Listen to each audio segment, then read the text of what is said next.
Buenas tardes para todos y para todas. Muchas gracias por estar participando de este foro, de esta nueva actividad ECO. En esta oportunidad vamos a trabajar y a discutir sobre vacunación en niños y adolescentes, hacia dónde vamos. Ese es el título que le hemos puesto a esta actividad. Contamos con dos invitadas de lujo, a las que agradecemos desde ya la gentileza de participar y la voluntad de acompañarnos en este lunes 7 de marzo. En primer lugar, nuestra colega uruguaya, Mónica Pujadas. Mónica es médica pediatra y epidemióloga, infectóloga pediatra y diplomada en vacunología, profesora agregada de clínica pediátrica del Instituto de Pediatría de la Facultad de Medicina de la Universidad de la República y miembro de la Comisión Nacional Asesora de Vacunas del Ministerio de Salud Pública y consultora para la Organización Panamericana de la Salud y Organización Mundial de la Salud. Muchas gracias, Mónica, por conectarte y por trabajar con nosotros en esta instancia. Por otro lado, tenemos a la doctora Romina Lipster, colega argentina, médica pediatra, que tiene un postdoc en investigación en infectología pediátrica y en vacunología y en enfermedades prevenibles por vacunas.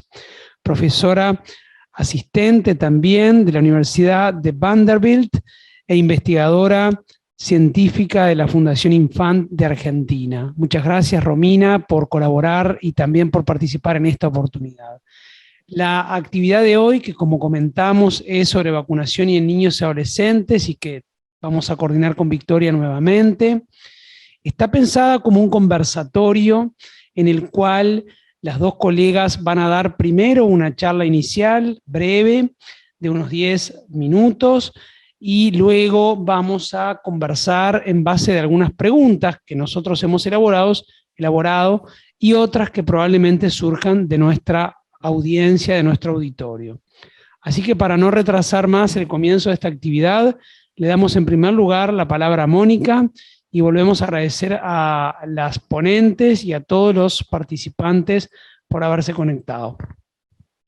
Buenas tardes para todos, muchas gracias Álvaro, Victoria, es un honor y un placer poder compartir esta actividad con ustedes. Si me permiten, voy a pasar a compartir la presentación,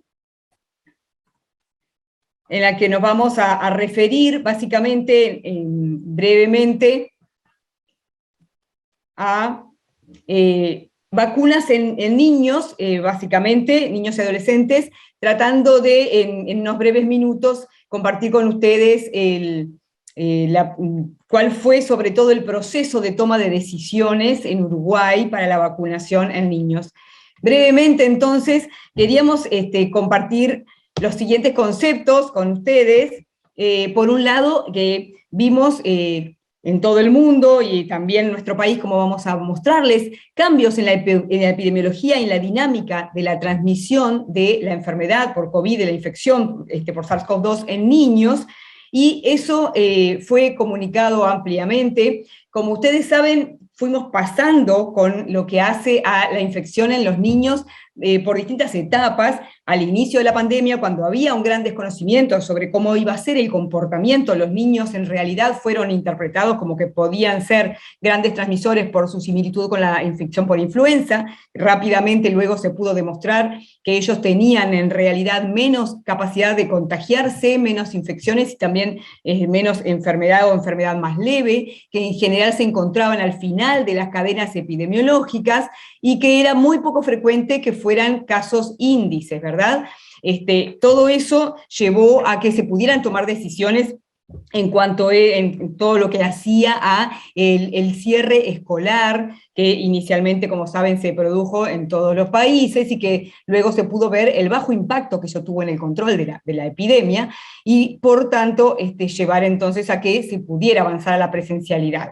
Pero, sin embargo, y sobre todo a partir básicamente de mediados del año 2021, se empezó a notar un cambio en la situación epidemiológica. Por un lado, viendo que aumentaban porcentualmente los casos en niños, en la medida en que se fue protegiendo la población adulta, ya fuera a través de la infección o a través de la vacunación, una vez que comenzó, ¿verdad?, a finales del 2020 en algunos países, por tanto se fue desplazando la infección hacia edades menores y entre ellos entonces a los niños. También se fue demostrando cómo en realidad tenían capacidad esos niños de contagiar también entre pares y a adultos, cosa que al principio no era frecuente, y en especial ante la aparición de las variantes Delta y Omicron con mayor transmisibilidad, contagiosidad, también eso se vio que en los niños entonces estaban más comprometidos. Y por otro lado, la presentación clínica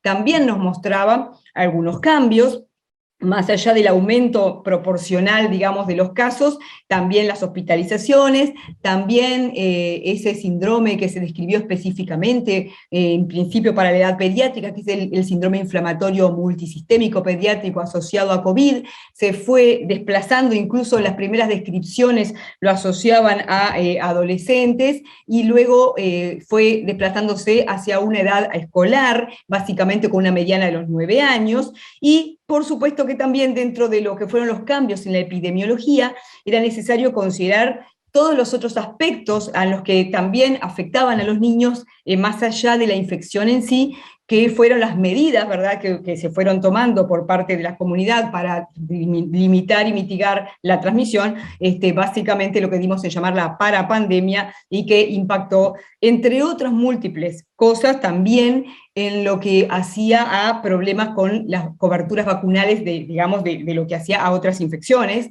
O sea que globalmente cuando abordamos la epidemiología de los niños y adolescentes había que considerar todo esto. Simplemente a modo de algunos indicadores que nos llamaban la atención de ese cambio epidemiológico, como les decía, el desplazamiento de ese síndrome inflamatorio multisistémico asociado a COVID, que se pudo ir viendo que cada vez se veían niños menores, en este caso comunicaciones del CDC que nos mostraba a los 9 años, y también la aparición, y esto fue también viéndose en la medida que iban transcurriendo la pandemia, se iban comunicando, e incluso a partir de grupos de padres que alertaron, y de pediatras que fueron viendo que los niños también podían tener lo que se dio en llamar el COVID prolongado, el long COVID, en niños y adolescentes. Fíjense, ahí tienen algunos datos comunicados en el Reino Unido, de la frecuencia en que este síndrome podía atacar, digamos, a los niños.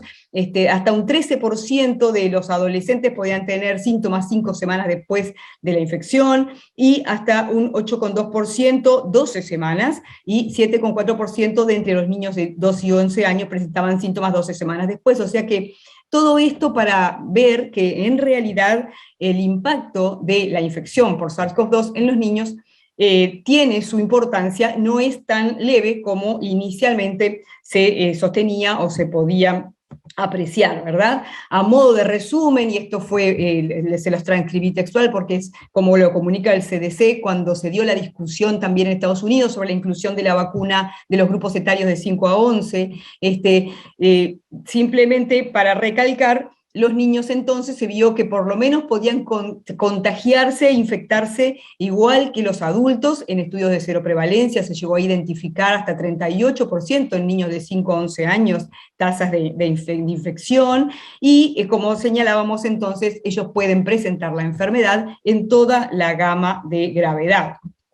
¿Y qué pasó en nuestro país? En nuestro país esto es, por ejemplo, una gráfica que nos muestra cómo fue cambiando la participación de los grupos de menores de 15 años en el total de casos, como pueden observar, desde mayo del 2020 en los principios de la epidemia en Uruguay, en lo que básicamente andaban en un 1,6% los menores de 15 años del total de casos reportados, pasábamos sobre fines del año pasado a casi un 15% o incluso en algunos reportes más.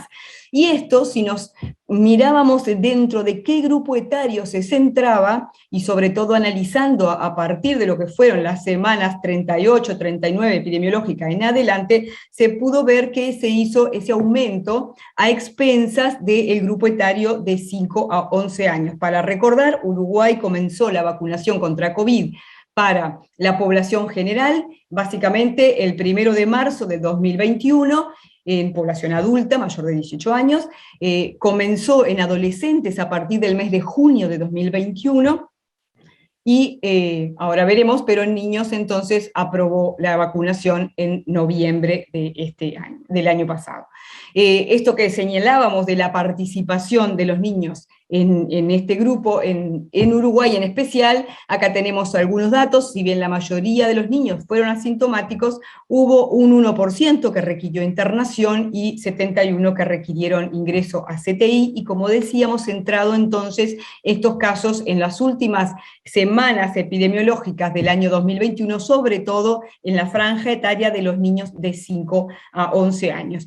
Y para terminar un poquito de circunscribir este problema y la variación epidemiológica, queríamos compartir lo que fueron los datos de la investigación de brotes causados por COVID-19 en el año 2021, datos transmitidos por nuestro Ministerio de Salud, en el que se pudo ver que de un total de 21.385 brotes que se vieron en el año 2021, 7.326 niños se vieron involucrados, pero lo que es más llamativo aún, que 42% en el 42% de los contactos investigados a partir de estos brotes, el caso índice lo constituía un menor de 12 años, cosa que no pasaba en absoluto al principio de la epidemia en nuestro país.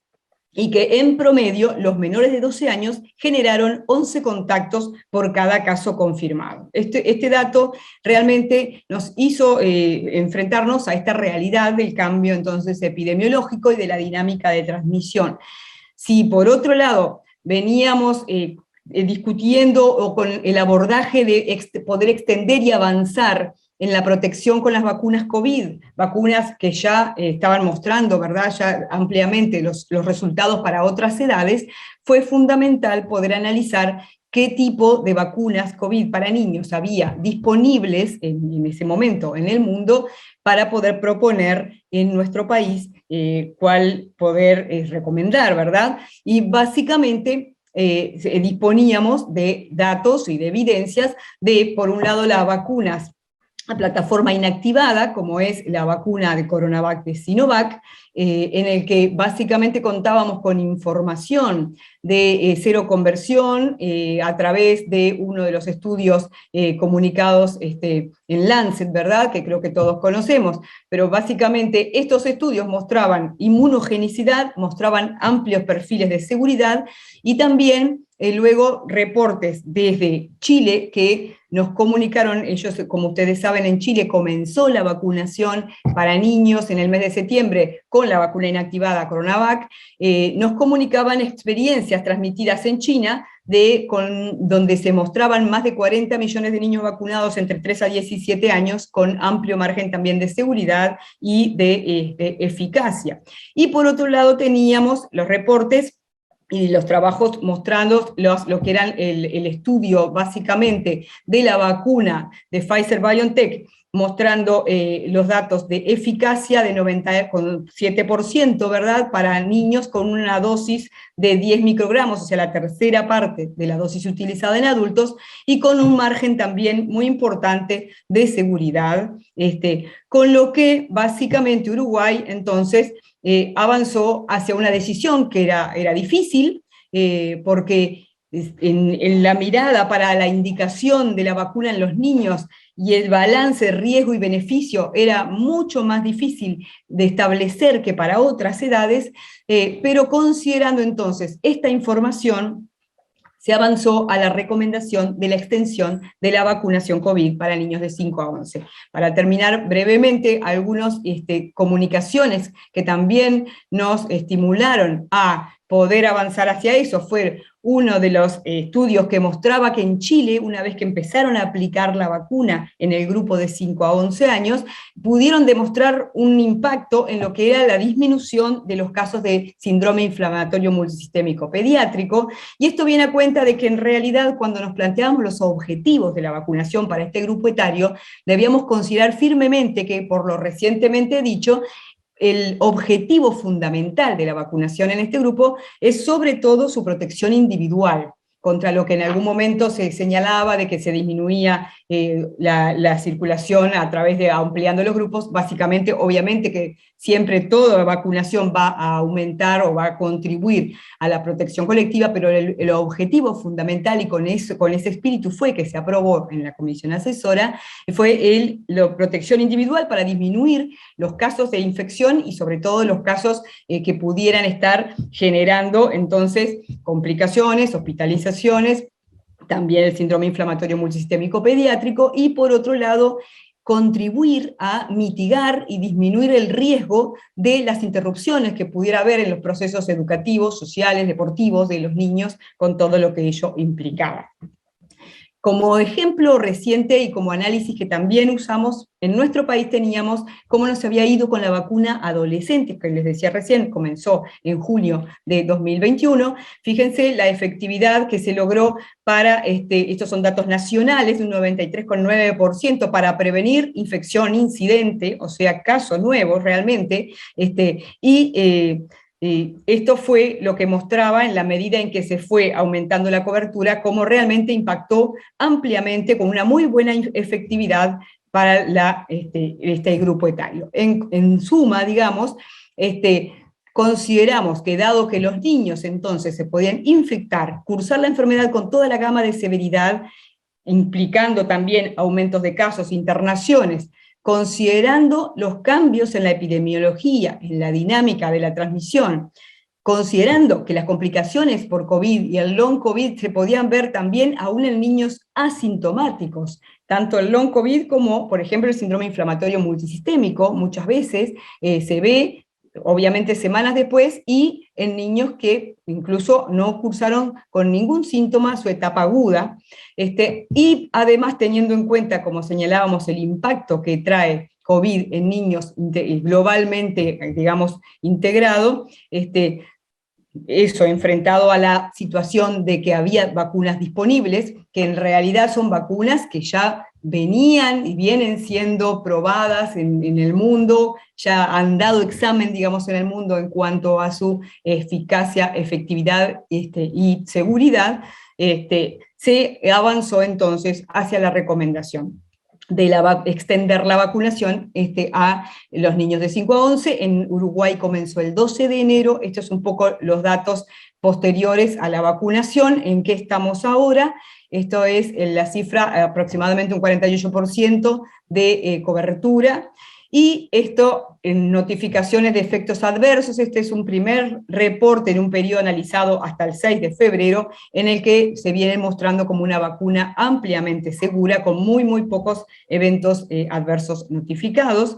Y a modo de resumen o de tratar de ver qué está pasando en el mundo con la experiencia de la vacunación en niños, de la literatura que viene surgiendo, elegí compartir con ustedes que es una discusión que en Uruguay en especial está en este momento muy de moda, que es discutir si realmente puede contribuir la vacunación al, digamos, mitigar el impacto de los problemas del cierre educativo, de disminuir la presencialidad, y que realmente este estudio mostró que los niños no vacunados tienen mucho más riesgo, digamos, de enfermar y por tanto de tener problemas en cuanto a su interrupción escolar que los vacunados. O sea que hay datos que ya nos muestran que las vacunas funcionan y que por lo tanto es una decisión que, junto con todas las demás acciones que debemos tomar para este grupo etario, para mitigar y para poder avanzar en lo que es el abordaje de las situaciones generadas por la infección por SARS-CoV-2, es una herramienta fundamental.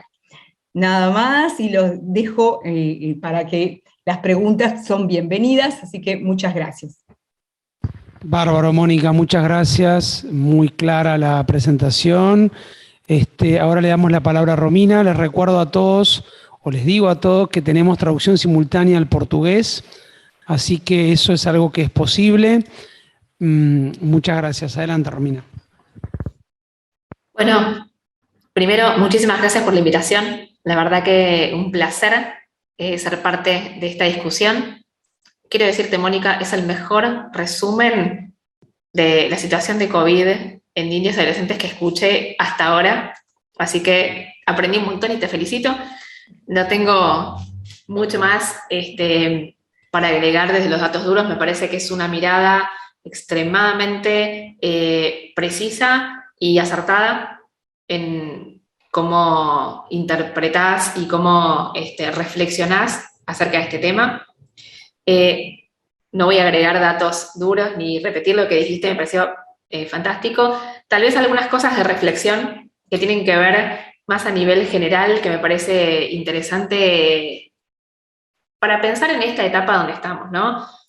La pandemia empezó hace ya 2 años. O sea, estamos en el segundo año Estamos ya donde... ¿no? ¿Hola? ¿Se escucha? Se escucha Te perfecto, escuchamos adelante. bien. Hubo una interferencia, pero ya la estamos perfecto. controlando ahora. No, perfecto. Ya pasaron 2 años de la pandemia y uno, cuando mira para atrás, se da cuenta de todas las cosas que pasaron y que aprendimos en estos 2 años, ¿no? Y cómo cambió nuestro foco como pediatras, como digamos, agentes de salud pública, en función de cómo vemos a las vacunas, ¿no? Y eso me parece interesante reflexionar, ¿no? O sea, claramente aprendimos viviéndolo en carne propia que, o sea, una pandemia es un aumento exponencial de casos de una enfermedad desconocida que aparece en un montón de lugares al mismo tiempo, diferentes regiones, y que claramente nos enfrenta a una situación donde tenemos que ver cómo reacciona nuestros sistemas de salud en los diferentes lugares, ¿no? Lugares de altos recursos, lugares de bajos recursos. ¿Cuándo pasamos de una pandemia a una endemia?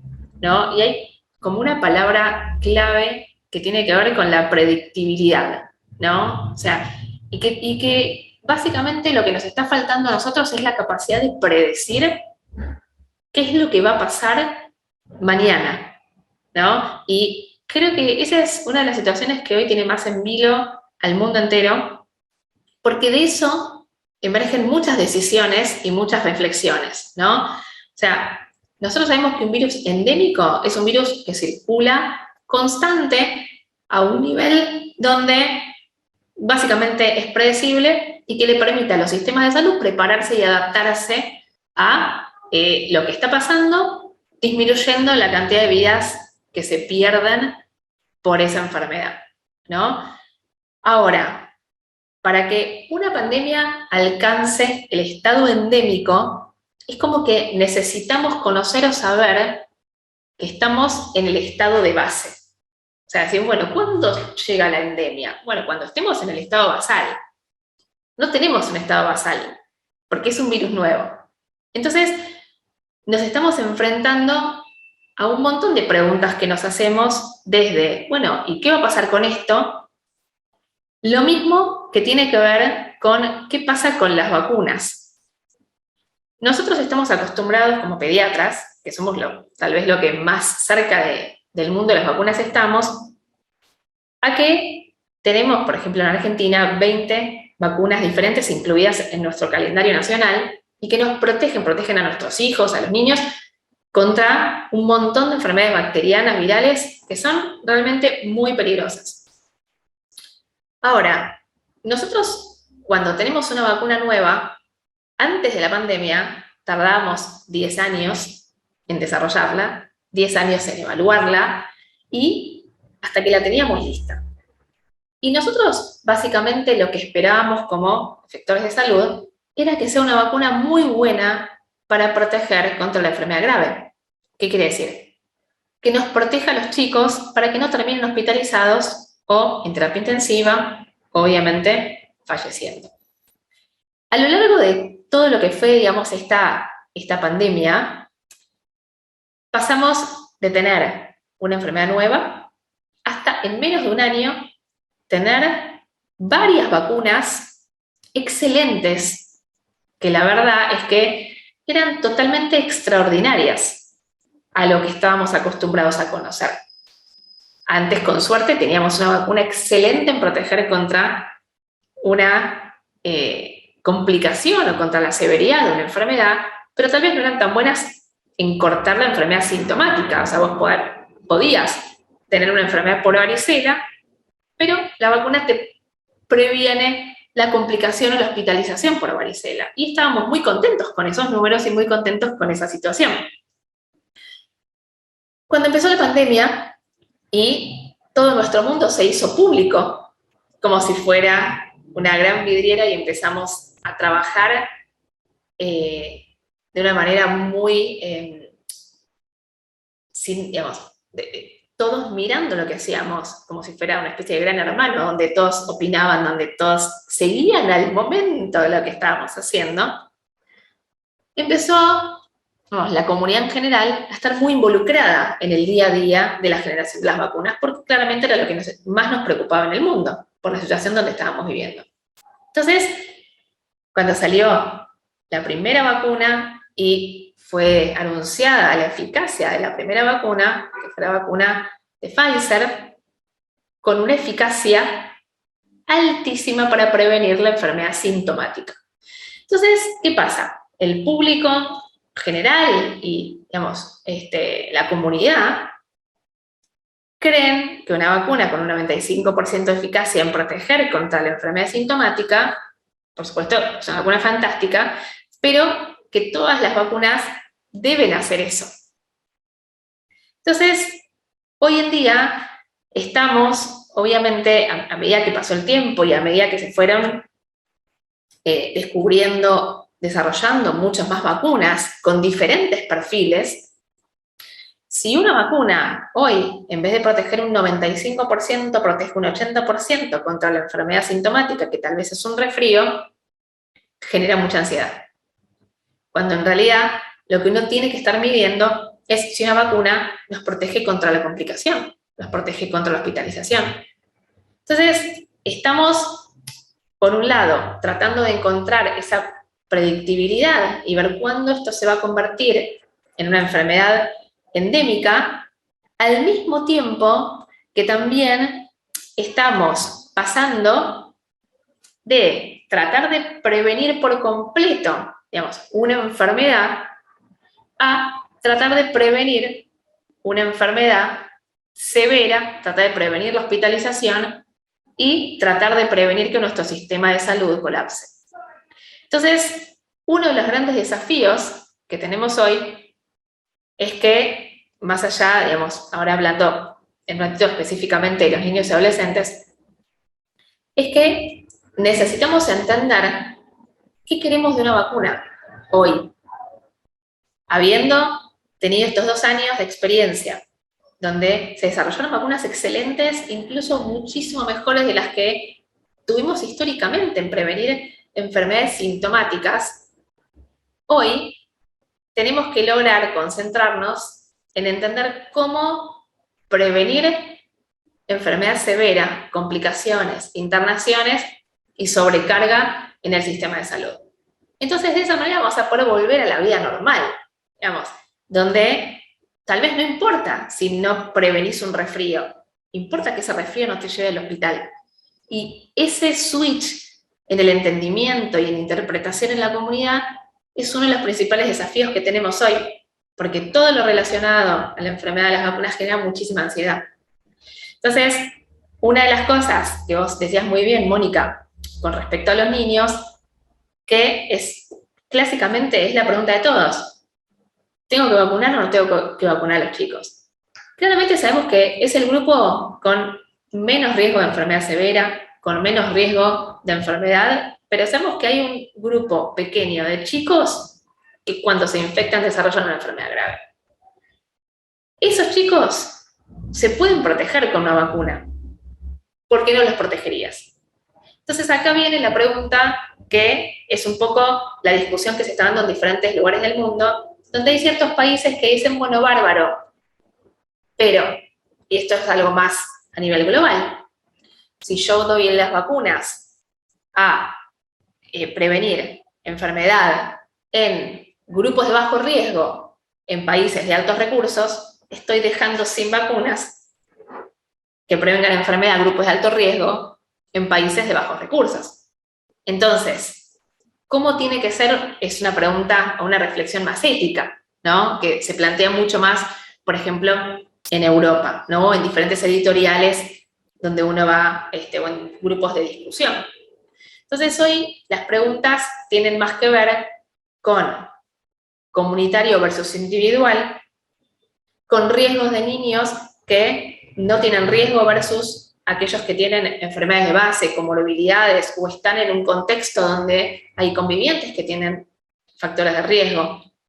Entonces, creo que hoy la principal reflexión, para no repetir, digamos, todo lo que explicó Mónica, que estuvo excelente, tiene que ver con esto, tiene que ver con que claramente nosotros sabemos que la gente que está vacunada es significativamente menos contagiosa que la gente que no está vacunada, y si se infectan, el periodo infeccioso es más corto. Esto tiene un montón de beneficios a nivel individual, a nivel familiar y a nivel comunitario. Y claramente los beneficios de la vacunación superan las posibles complicaciones que puede haber. Entonces, hoy en día hay un grupo que es, digamos, obviamente los grupos de riesgo ya están todos vacunados. Bueno, ahora tenemos que centrarnos en los grupos que hoy van a convertirse tal vez en los grupos de riesgo porque no están vacunados. Entonces, con disponibilidad de vacunas, uno tiene que pensar en cómo efectuar políticas de salud que puedan proteger a la comunidad en su conjunto. No solo tiene beneficios directos, sino también, como decía Mónica, beneficios indirectos, porque tiene que ver con el cerrar las escuelas, la transmisión comunitaria o la emergencia de nuevas, por ejemplo, variantes del virus. Entonces, haciendo un poco eco a lo que decía Mónica, siempre es muy importante pensar en cuáles son los beneficios de vacunar a la población versus los posibles riesgos, complicaciones o comentarios no a favor.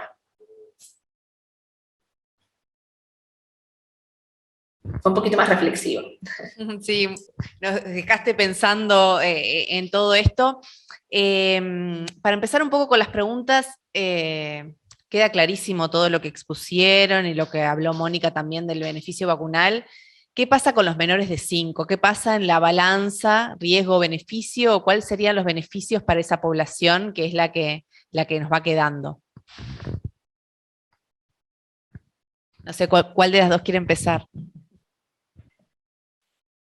Si quieren, comento brevemente. Primero, agradecer muchísimo a Romina, porque realmente coincido totalmente con sus reflexiones, y es muy importante esa visión, ¿verdad?, global, sabiendo que justamente estas vacunas, además, como ella decía, son como vacunas como nunca antes estuvieron en la mira, digamos, de todo el mundo, y eso que por un lado uno dice, bueno, qué bien, la democratización de la información es algo que nos parece totalmente beneficioso, pero a su vez también tiene el hecho de la desventaja de tener que ser muy cauteloso a la hora de la interpretación de los resultados. Y eso es uno de digamos, estas vacunas a veces están siendo víctimas de lo que hace a esa dificultad en la interpretación a veces de los resultados. Es un comentario sumando a eso. Con respecto a lo que preguntaba Victoria de los menores de 5 años, creo que los pediatras estamos acostumbrados a esa protección del núcleo familiar o de lo que son las personas que rodean al niño específicamente, ¿verdad? Entonces, hasta el momento, y más allá de que hay países que están vacunando, por ejemplo, de 3 años en adelante, con vacuna inactivada, concretamente con Coronavac, hay experiencias, pero por el momento no han salido aprobaciones para las vacunas de ARN para menores de 5 años. La opción es la protección de las personas que rodeen a ese niño. Por eso es tan importante, y por eso es que se priorizó, por ejemplo, la vacunación a todo el núcleo familiar dentro de las edades permitidas, y también a lo que hace a los cuidadores o la educación, por ejemplo, ¿verdad? Que también los niños que van al jardín de infantes, bueno, es fundamental poder avanzar hacia la protección de todo lo que son los cuidadores o los maestros. O sea que por el momento es la opción que tenemos, más allá de que es un grupo que también, por sus características, en general, digamos, que bien analizadas, el contagio puede darse, por supuesto, pero con también un poco menos de probabilidad de enfermedad grave, a excepción de los lactantes, ¿verdad? Los lactantes toman como otro riesgo, como un grupo que desde el inicio se ha señalado diferente, pero que básicamente entonces estas complicaciones, por ejemplo, del síndrome inflamatorio multisistémico pediátrico, etcétera, están descritas sobre todo para edades mayores que la edad de los menores de 5 años. Yo, para agregar a lo que decía Mónica, por ejemplo, en Argentina se indica la vacunación, está recomendada la vacunación en las mayores de 3 años con la vacuna inactivada de Sinopharm, desde los 3 años para arriba. Un poco lo que también decía Mónica hace un rato cuando explicaba, uno siempre tiene que basarse, digamos, en la evidencia disponible, ¿no es cierto? Tenemos que evaluar, digamos, cuáles son los trabajos científicos que apoyan, por un lado, digamos, que la fase 1, fase 2, fase 3, que evalúan, digamos, la seguridad, la inmunogenicidad y la eficacia. Estos estudios, muchas veces, estudios o información o documentación evaluados por las autoridades regulatorias o por los ministerios de salud, llevan hacia una recomendación basada, digamos, en esa información que está incluida en esos documentos. En este momento, como decía Mónica también, tenemos que está en estudio para la vacuna de ARN, este grupo de edad, digamos, en los menores, digamos, de 5 años, donde todavía no hay ningún dato definitorio, si bien sabemos que hubo, digamos, y que tenemos esquemas de 2 dosis, donde en cierta edad no mostraron los resultados esperados y por eso se están haciendo evaluaciones también con esquemas de 3 dosis. Muchas veces nosotros en los niños tenemos esquemas que son esquemas primarios de 3 dosis y después los refuerzos. Entonces, tal vez esta es una enfermedad que en los niños, que el sistema inmune no es igual al de los adultos, tal vez de los niños necesiten un esquema primario de 3 dosis y después refuerzos. Todos estos datos están en evaluación, se están en estudio, y creo que un poco lo que nos pasa, así como el resto de las cosas, esto lo estamos descubriendo, es como es un puente que estamos construyendo mientras lo cruzamos. Entonces, estamos aprendiendo todos los días de lo que sale y a raíz de la información se toman decisiones. Sí, justamente ese es un tema bien interesante, este último que vos comentabas del número de dosis, que es una de las preguntas que nos habíamos planteado, ¿verdad? Porque por ahora, por lo menos en Uruguay, que se ha dado la vacuna de Pfizer en la presentación pediátrica de RNA mensajero, lo que está pautado son 2 dosis a niños entre 5 y 11 años. ¿Y ustedes qué piensan? ¿Cómo seguimos ahí? ¿Qué es lo que se avisora al respecto? Como decía Romina, hay muchos aspectos que se están midiendo y que necesariamente se van a ir sabiendo sobre la marcha. Como ustedes saben, recientemente un estudio hecho en Estados Unidos, en Nueva York, mostraba un poquito la duración de la protección en el grupo de 5 a 11, que para medición de lo que es la inmunidad humoral, ¿verdad? O sea, anticuerpos, no la inmunidad celular, pero mostraba que podría haber caídas a un plazo relativamente breve, y por tanto también se introdujo la discusión de cuánta sería el esquema, en definitiva, el esquema primario, digamos, de esta vacuna, pero creo que al momento no hay suficiente evidencia como para tomar una resolución, más allá de que, como bien saben también, a edades mayores ya prácticamente se asume que 3 dosis es digamos, lo necesario para la protección, sobre todo frente a variantes como Omicron, ¿no? O sea que realmente todavía no está dicho la última palabra, y todavía también falta esa famosa pregunta de si iremos a una vacunación anual o no. O sea que todavía tenemos tela para cortar en ese sentido. Por el momento, lo que sí se ha también jerarquizado es que cómo se mide la duración de la protección es un desafío, porque muchas veces centramos demasiado en lo que es la medición de los anticuerpos, obviamente es lo más accesible o lo que más se puede hacer, pero recordemos que la inmunidad humoral, por un lado, celular también puede ser muy distinta a la duración, y que por otro lado, también el impacto del significado que tiene eso en lo que hace a la clínica, o sea, la traducción de esas mediciones, digamos, hacia lo que hace a la práctica clínica, también es todo un desafío, como nos pasa para otras infecciones. Agregando un poco en cuanto a cómo va a ser el esquema primario, como decía Mónica, ¿qué pasa con los adolescentes que ya tienen 2 dosis de vacuna, ¿no? ¿Qué es lo que va a pasar en esta población que sabemos que, bueno, tenemos siempre el tema de la seguridad con el tema de la miocarditis y demás? ¿Cómo es el beneficio para los adolescentes que en general son sanos, ¿sí? Que ya tienen sus 2 dosis, que están protegidos y que, bueno, por el momento Omicron se está comportando como una enfermedad más leve? ¿Cuál es su opinión acerca de eso?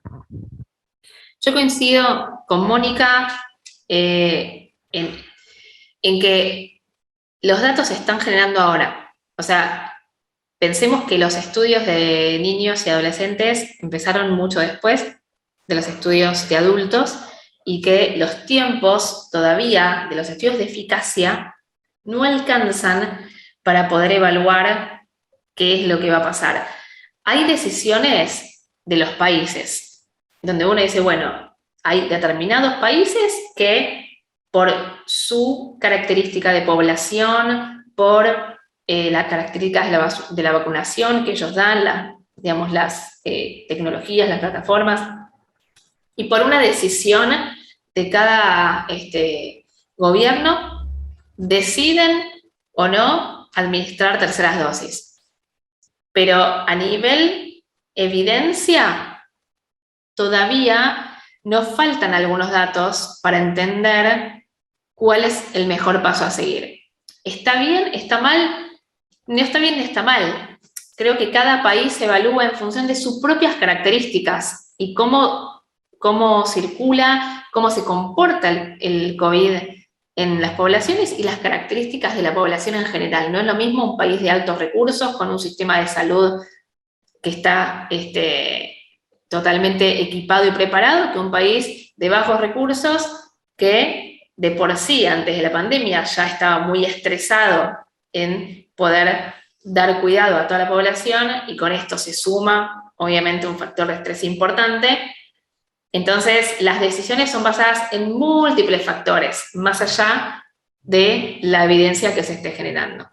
Sí, totalmente de acuerdo, y sumando a eso, creo que hay que considerar que incluso los resultados o las evidencias que se van comunicando, también hay que contextuarlas en el momento en que surge esa información en cada país, porque no es lo mismo la transmisión, la circulación comunitaria, el índice de transmisión, etcétera, que cada país tiene a la hora de medir el impacto o la efectividad de las vacunas. Entonces creo que, y otro concepto que me parece importante como también tener en cuenta aquí, es que cuando hablamos de la decisión de si vacunar grupos de riesgo solo o todos, ¿no? Como puede darse la discusión tanto para adolescentes como para niños de 5 a 11 años, hay que tener en cuenta que, lo mismo que contestábamos recién con los menores de 5, ¿verdad? Que las personas con grupos de riesgo, integrantes de grupos de riesgo, conviven en la comunidad, van a la escuela, van al liceo, y que entonces también en la medida en que esté protegido su entorno, o sea, básicamente los adolescentes o niños sanos,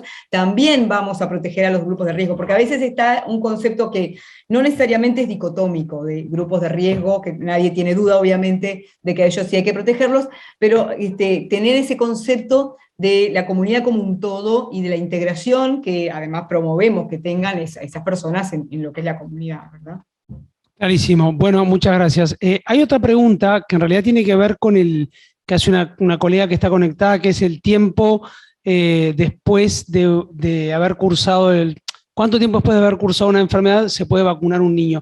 Yo la haría extensiva también en virtud de las presentaciones clínicas, porque es lo mismo haber tenido un síndrome inflamatorio como el que describió Mónica, haber tenido un COVID leve asintomático para considerar estos periodos.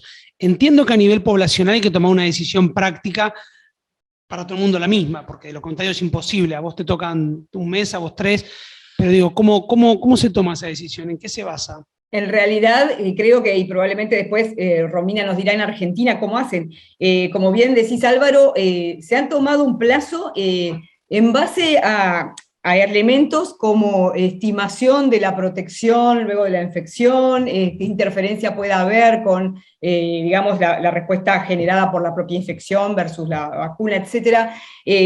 Pero que en realidad no está dicha la última palabra tampoco, y eso hace que los distintos países a veces tengan diferentes políticas. Por ejemplo, Estados Unidos hace una cosa que no es exactamente lo que hacemos aquí. En Uruguay se acordó, básicamente, que a partir de los 12 años se espera un mes entre la infección y la vacunación, ya sea primera o segunda dosis. Para los menores de 12 años se esperan 3 meses. Y como tú bien decías, para las personas que hayan cursado, por ejemplo, un síndrome inflamatorio multisistémico pediátrico, esperamos 3 meses y estudios cardiológicos normales. Por ejemplo, un adolescente que tuvo un síndrome inflamatorio, requerimos que tenga un ecocardiograma normal o un electro normal antes de administrarle la dosis correspondiente, ya sea primera o segunda de la vacuna. Pero vuelvo a repetir, en realidad muchas veces se hace como un equilibrio para dar esa recomendación entre la evidencia que ha ido surgiendo, cuestiones operativas también, y en base a eso entonces se termina estableciendo un plazo que no necesariamente es absoluto o es que está bien, está mal, ¿verdad? Y que incluso ha ido cambiando. No, totalmente de acuerdo. Es exactamente así. Cada país tiene su propia recomendación en base a la discusión del comité de expertos y en función de la revisión de la evidencia disponible. No es lo mismo Uruguay que Argentina, que Estados Unidos, que Holanda. Cada país decide de acuerdo, se fija las guías de otros países, por supuesto, pero decide en función de su propia epidemiología y la discusión de los expertos. Porque, como dice Mónica, no está dicha la última palabra. Todavía se está generando un montón de información. De hecho, seguramente vamos a empezar a ver ahora los efectos a largo plazo de la infección por COVID, que todavía no los conocemos. No conocemos qué va a pasar con los niños, con los adultos, si hay algún, más allá del long COVID, si hay algún tipo de efecto a largo plazo que tenga que ver con algún tipo de daño cerebral o daño a algún órgano. Es totalmente como puede pasar con otros virus, por ejemplo con el Epstein-Barr, cosas que ocurran más a largo plazo. Entonces creo que esta información se va como analizando e interpretando en función del momento y en función de la discusión del comité de expertos. Sí, y bueno, y queríamos, capaz que para ir terminando, algunas reflexiones en toda América Latina. Esta es una actividad que va dirigida a toda América Latina. Se han tomado diferentes decisiones de salud pública con diferentes plataformas vacunales. ¿Cuáles son, más allá de la disponibilidad claramente, cuáles pueden ser las ventajas o desventajas de las diferentes plataformas para los distintos grupos etarios? ¿Vas, Mónica, primero o voy yo? Dale vos, Romina, y después complementamos. No, me parece que es una pregunta tan amplia que creo que la reflexión para esto es un poco lo que decíamos al inicio, ¿no? Que cuando empezó la pandemia teníamos la suerte de tener muchas plataformas que estaban en estudio y que no habían llegado tal vez a fase 3, a estudios de fase 3, pero que sí se habían probado para otras enfermedades, Zika, ébola, sincicial respiratorio.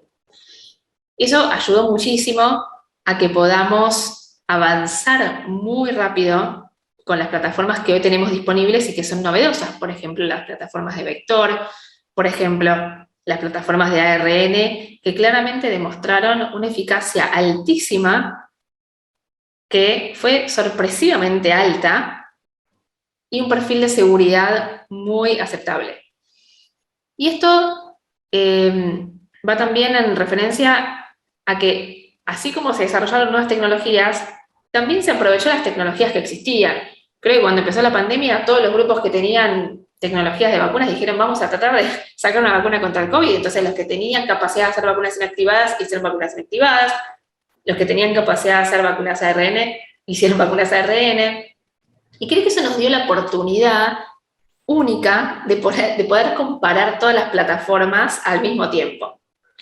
Y también interesante que dentro de todo van a tener los mismos criterios de endpoint o de criterios de resultado, lo que hace que en cierta manera pudieran ser comparables digamos, los estudios y la eficacia de las vacunas. Creo que esto demuestra que es muy importante tener vacunas, que en momentos de pandemia lo más importante es la colaboración, compartir datos y generar colaboraciones público-privadas para poder desarrollar nuevas plataformas, pero que no tenemos que esperar una pandemia, sino que esto tiene que estar establecido de antemano. Hace poco hubo un artículo interesantísimo que salió en el New England Journal of Medicine, que fue como una reflexión del CEPI, que es el Centro de Preparación para Pandemias con Innovación, no sé, no sé cómo decirlo, traducirlo tan rápido en el castellano, pero es una reflexión interesante donde entrevistaron a más de 40 actores de diferentes sectores, ¿no? Y establecieron como un objetivo para la próxima pandemia, hay que establecer desde que empieza la pandemia hasta que la vacuna se haya presentado para aprobación regulatoria, 100 días. ¿No? Dijeron, la próxima la tenemos que hacer en 100 días. Aprendimos un montón. ¿Qué tenemos que hacer para esto?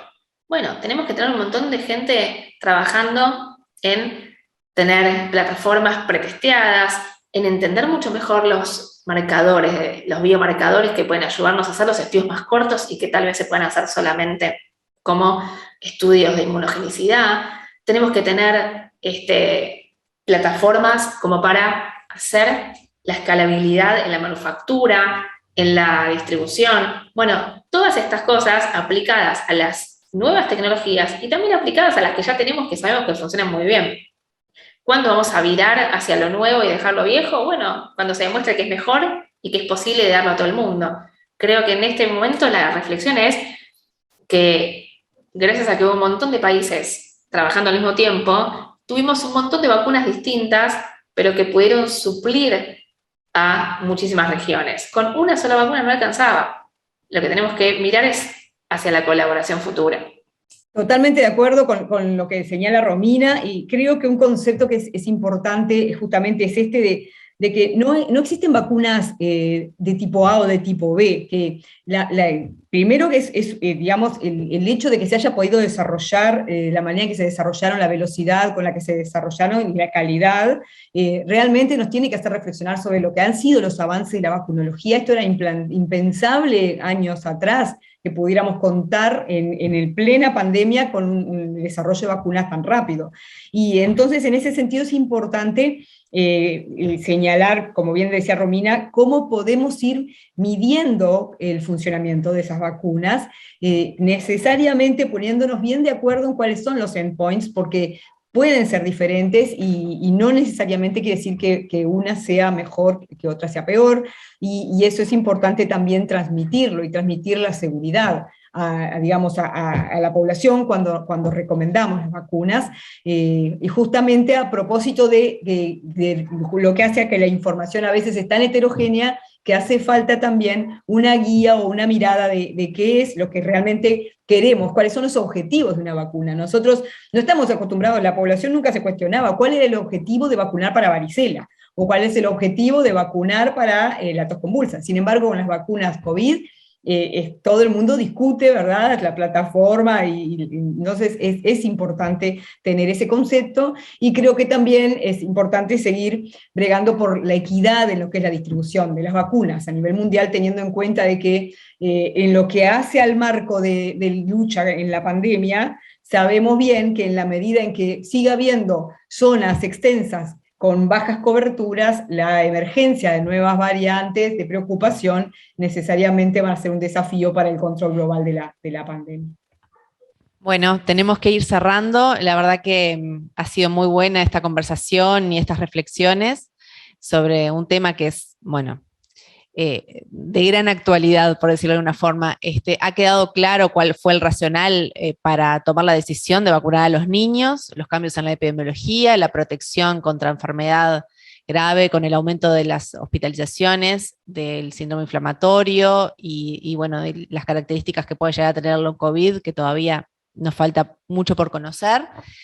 Sabemos que fundamentalmente desde la llegada de Omicron la decisión fue para protección individual y no tanto para cortar la cadena de transmisión, pero que estas vacunas igual tienen un plus, ¿sí?, en la transmisión, al acortar los días, ¿sí?, y acortar, disminuir la infectividad, digamos.